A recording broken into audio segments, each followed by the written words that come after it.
warahmatullahi wabarakatuh. Waalaikumsalam warahmatullahi wabarakatuh. Ini temuan kita pertama ya tentang mata kuliah mekanika. Sebelum kita mulai pelajaran, marilah kita berdoa. Silakan dipimpin doanya. Baik, sebelum kita mulai pembelajaran kita pada sore hari ini, alangkah lebih baik kita berdoa. Berdoa dimulai.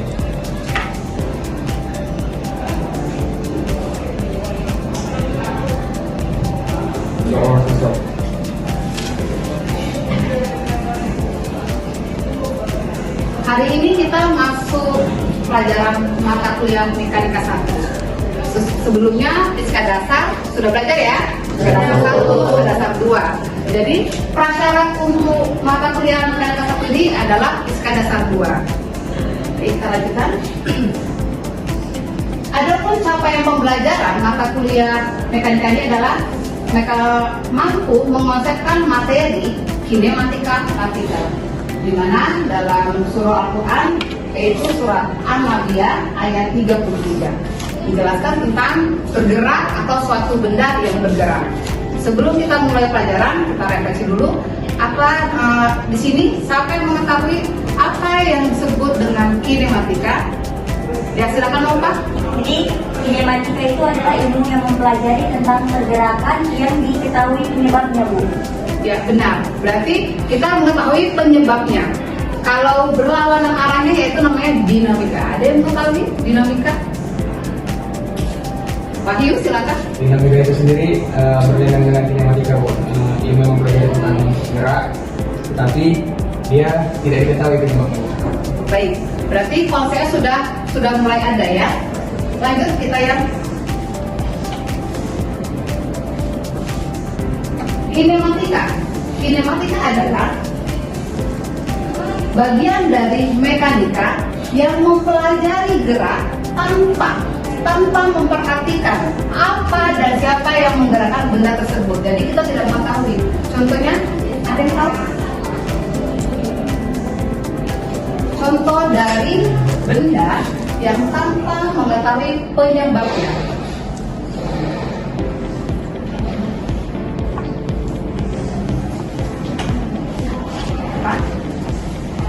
Ya, Bu.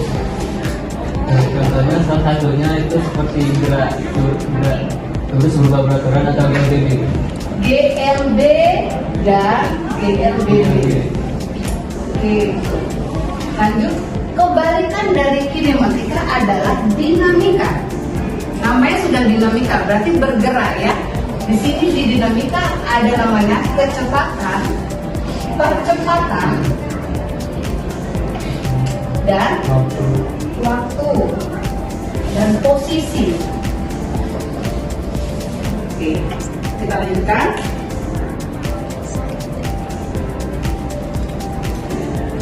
Di dalam kinematika ada 3 kinematika ya. Yang pertama posisi, yang seperti saya bilang tadi, posisi. Yang kedua ada kecepatan dan ada percepatan. Di mana posisi adalah vektor yang dapat ditarik ke titik acuan pada posisi benda, yaitu simbolnya R. Kecepatan kalau vektor jadinya V vektor, tadi R vektor. Sementara percepatan A vektor.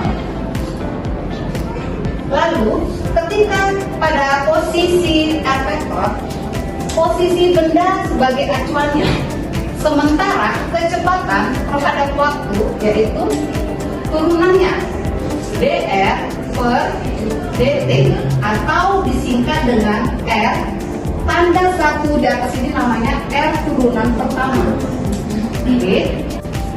Baik, selanjutnya gerak 3 dimensi. Kalau dinamakan 3 dimensi berarti ada 3 sumbu. Sumbu apa saja?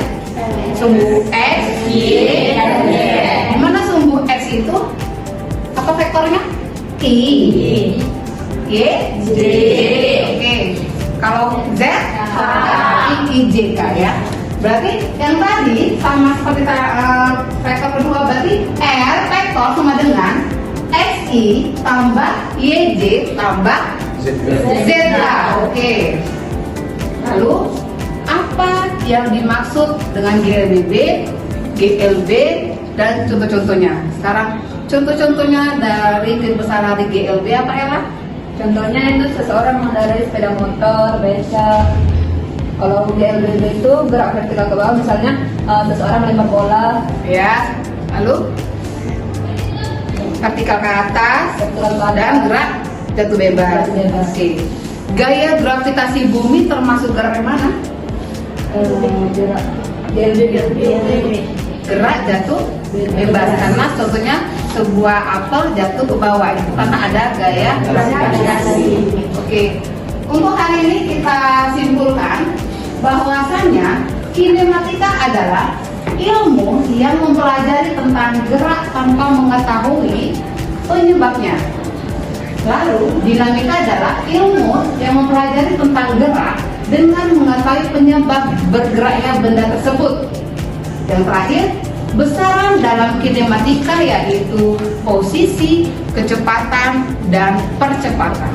Sampai sini ada yang mau bertanya? Jelas? Jelas. Oke. Untuk latihan di rumah, ada soal kerjakan di rumah sebagai PR atau homework. Minggu depan kita kumpulkan, harap selesaikan pada tepat waktu. Di buku latihan saja.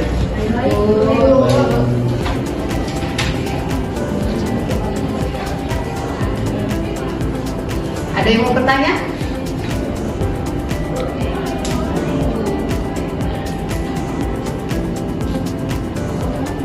Oke, sebelum kita tutup, refleksi kuis sekali, yaitu tulis kuisnya. Jika diketahui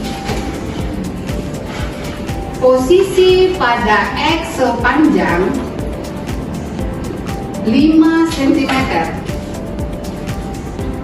dan sumbu Y sepanjang 10 cm, hitunglah posisi vektor dan hitung berapa besar vektor. Ibu tunggu waktunya 1 menit. Seperti yang tadi, berarti ulasannya berapa? 5i ditambah 10j. Oke. Besar vektornya? Besar R-nya akar dari 5 kuadrat tambah 10 kuadrat dengan Akar 125. berapa itu? Jadi Akar 125. 12,5 cm. 12,5 cm. Oke, untuk kuis hari ini kita ambil kertas lembar satu soalnya. Buku.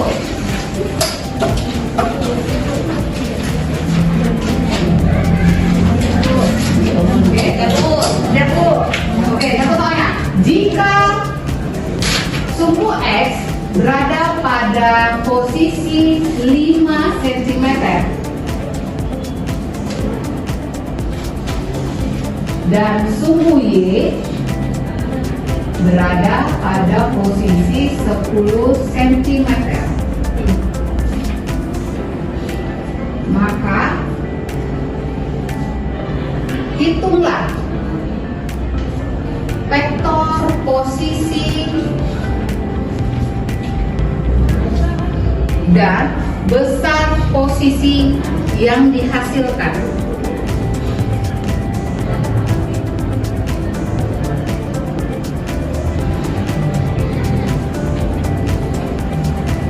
Oke, kerjakan yang selesai bisa kumpul di meja depan. Ibu tunggu ya. Iya, Bu.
Baik, sampai di sini perkuliahan kita hari ini. Semoga kita dalam keadaan sehat dan kita bertemu lagi di minggu depan. Kita ucapkan hamdalah untuk hari ini. Alhamdulillahirabbil alamin.